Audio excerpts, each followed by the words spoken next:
Good morning, everybody, or good evening, or good afternoon, wherever you are. Today, I wanted to read to you a little bit from the discourse. And this is from chapter 1, and it's called Creation. And it's just lovely. So here we go. So Alba said, those that come here to this earth now, who seem to be young souls, for earth it seems that they just constantly wanting to go home. They are yearning to go back home. They don't like this earth. Could you speak about that, please? And so I said, they don't like it because they know of another way. They're not here for the lower base levels of humanity, the competition, the detriment, the putting down, the division, for they know another way, for they're very connected to the other way. Their remembrance of the other way lies within them greater often than those other humans. And although they were part of the group that volunteered to come and help with the ascension, it is difficult for them. Some of them feel the pull to home very strongly, and so they terminate the human experience and they go back home. Alba, there is no judgment on those souls because it's nothing but an experience and what they wish to experience. So Alba asked the question, so do they have to come back to finish off that experience, or are they done with it? It is a human belief that if you don't learn a particular lesson, that it will reappear. But it is between the council, the assessment, the guide, and that energy being. Sometimes the being, because it is living within a different energy system, forgets what it is to be a human form. It forgets the denseness, and they feel that they will be able to cope on the earth plane. Yet the reality of living on the earth plane, as opposed to that other lightness of being, is what you term chalk and cheese.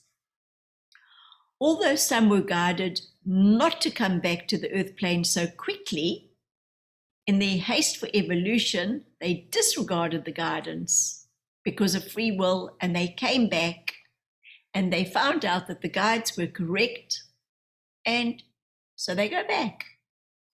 Some stay, and although it is painful for them and so hard for their family members because they fight against it so much, these people would be well suited to guidance from one such as you, to show them that they have chosen this particular lifetime, so you can help them find the joyful bits and their life mission.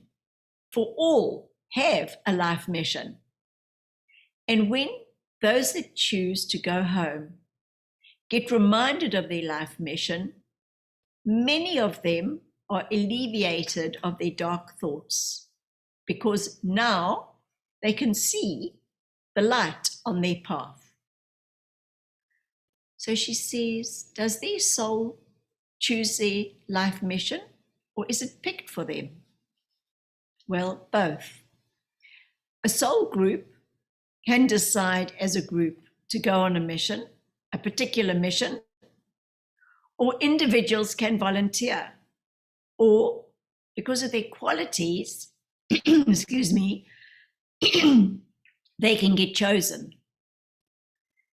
Is there a headquarters for your soul, a place where your soul resides with all the information? Yes, it is part of all that is. The source keeps all souls. If you can imagine the source having cells, cell structures, well, a soul would be like a cell in the all that is. So you are part of all that is. You are part of Source, and therefore you are always connected to Source. You then leave Source, and although you leave the nucleus of your cell, the outer wall of Source's cell is your mainframe. You then disperse into your lifetimes, and so Source can feel every experience that you undertake, and so Source expands, Source feels, and Source connects, as do you. Okay, so would that be like our mainframe where everything resides? That would be your mainframe, protected by Source. So how can we access that mainframe? Through the point of stillness. Oh, is that why they tell us to meditate more? Correct. That is when you earthlings are at home, when you meditate. Then you know who you are. For although you might be a human form on a bed, on a yoga mat, on a couch, in a chair, on the ground, leaning up against a tree, your physical body is there. But your soul connection is traveling through the lifetimes. Similar to a fractal of Jill. Her soul talking to you in another country called America and her in New Zealand. You're talking over what is termed airwaves. So it's no different to you being able to connect with your home base. Wonderful. Recently, I've heard of something termed the God Code, which they say is within each one of our cells and our DNA. Is this true? Are we connected to what we call our God or our Creator within ourselves? You know, Alba, it's strange that you bring this up. Well, it's not strange, but it's very aligned that you speak about this with this one. This one was told that her God code has now been turned on. Yippee! Her God code has been activated. And because her God code has been activated, she now can activate the God code in others. The work that you and this one is now doing through your airwaves, through your book, you'll be activating the God code within many, which in turn will then help them to activate others, help ascension within themselves, as in Gaia, and as in your entire solar system within a giant matrix. So each and every player plays a part in the evolution of one another. She said, well, I intended to be the instrument of God. And I say that often. And as my videos go out around the world, it seems to be awakening something in people. Is this what is happening when they're seeing others? Are they connecting with that part of themselves?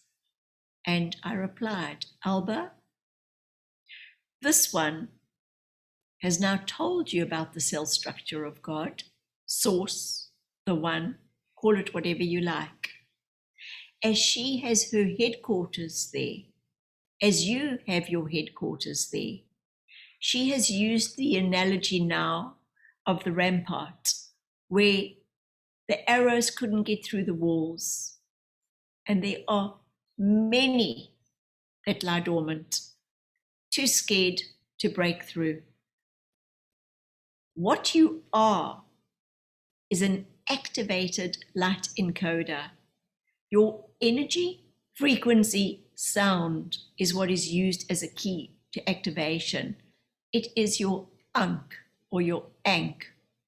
And because of your vibration and Jill's vibration, you are now opening the hearts of many who listen to what it is that you are saying.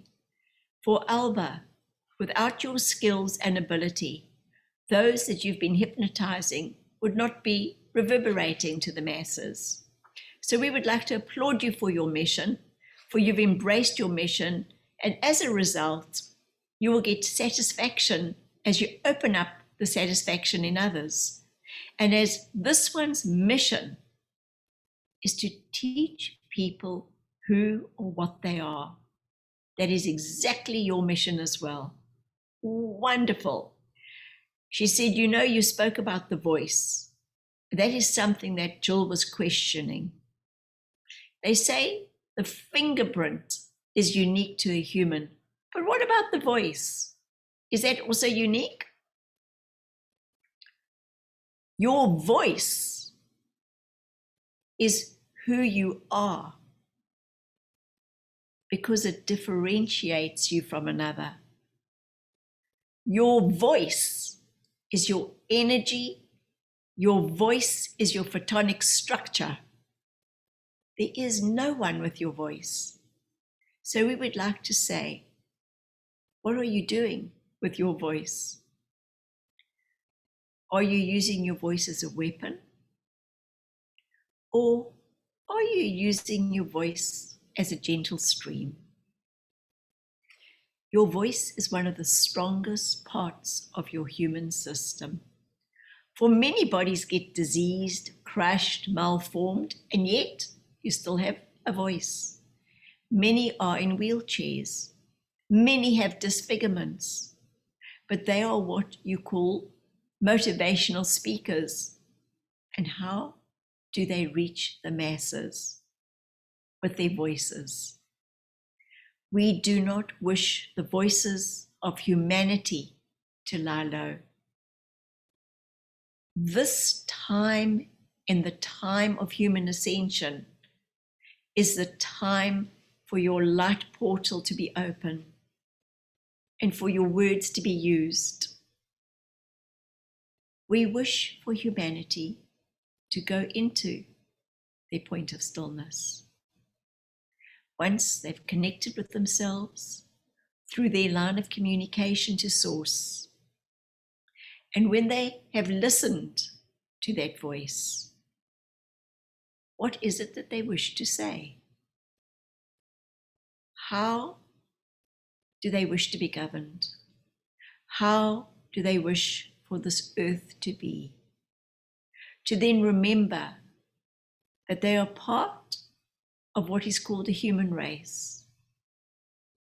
Now they understand why they have differences, because of the different lineages which make them stronger to come together as a community and a collective called humanity.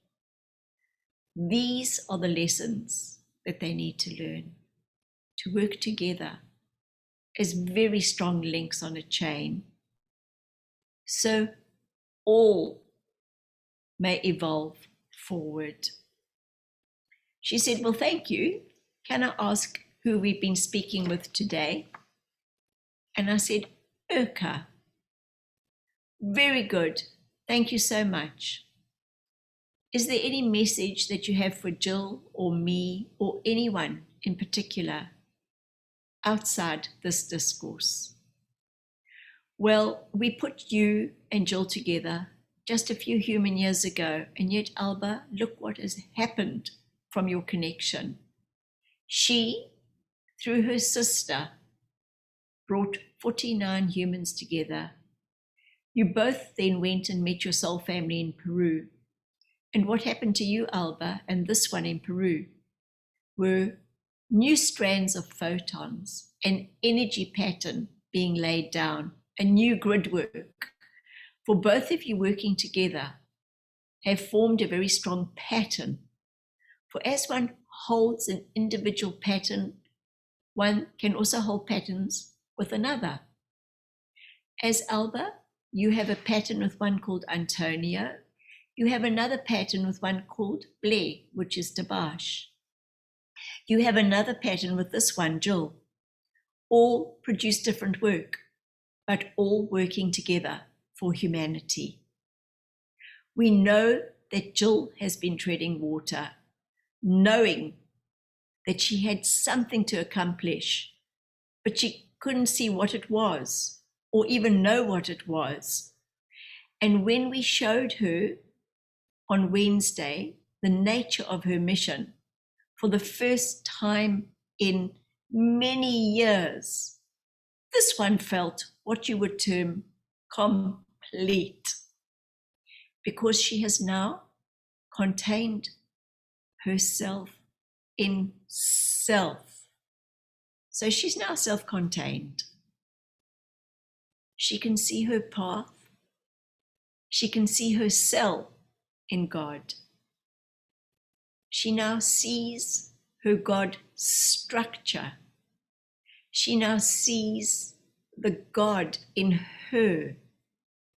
And she wishes with you that this body of work will show humanity that God lies in all.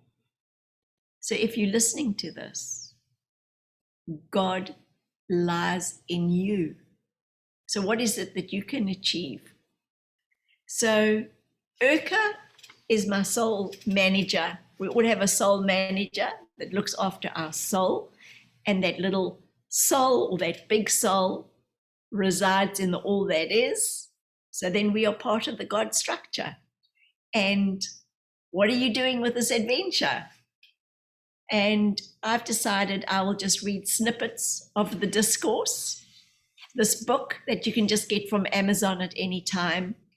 And that's just about 3 or 4 pages.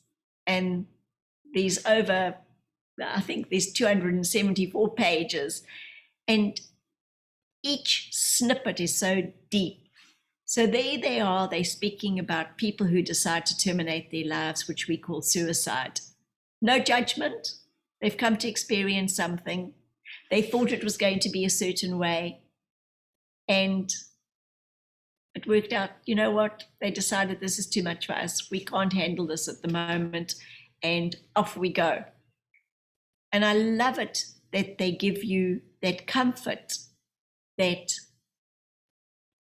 if you're feeling the pain of somebody that has passed away through suicide, please know that they are not being judged.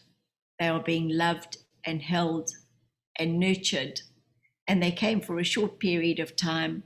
They obviously had a contract with you to show you their energy, to have an energy exchange, be it for a short time or a longer period. We don't know how long we've got. None of us know how long we've got. Even those that have been diagnosed with cancer, sometimes the doctors say you've got 3 months and they end up another 2 years, another 5 years. So there are no certainties. Let's enjoy this very, very moment. And how do we do that? By knowing ourselves, by meditating, by being quiet, by going within, and knowing once again, you're on an adventure. What is it that you want to do that gives you joy? Because as you feel the joy, then the others will be joyful because they can see your joy. So have an awesome week ahead. And until the next few pages, lots of love. Cheers.